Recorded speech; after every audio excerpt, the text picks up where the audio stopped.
ఈరోజు నువ్వు దేవునికి దగ్గరగా ఉంటే ఈరోజు నీ ఆకలి ఏమిటి? ఆకలి కూడా వచ్చిన నేను మిమ్మల్ని తృప్తిపరుస్తానని దేవుడు వాగ్దానం చేశాడు.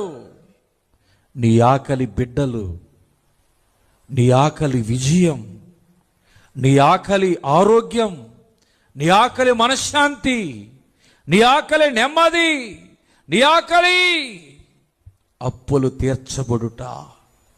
ఈరోజు ఏ ఆకలితో ఈ వాక్యం వింటున్నావో, ప్రభు దగ్గరకు వచ్చిన వారి ఆకలి తీర్చిన దేవుడే 5 రొట్టెలు 2 చిన్న చేపల చేత ఆకలి మంటని తీర్చిన దేవుడు ఈరోజు ఏ ఆకలి మంటతో ఉన్నారో మీ ఆకలి మంటలను దేవుడు తీర్చునుగాక. దేవునికి దగ్గరగా ఉంటే మీ ఆకలి తీరుస్తాడు, మీ అవసరాలని దేవుడు తీరుస్తాడు. ఆమేన్. దేవుని ప్రియ సంఘమా, ఉపవాస ప్రార్థన మనము చేస్తే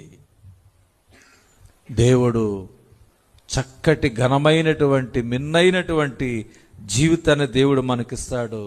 నాశనము నుండి, శాపము నుండి దేవుడు మనల్ని విడిపిస్తాడు.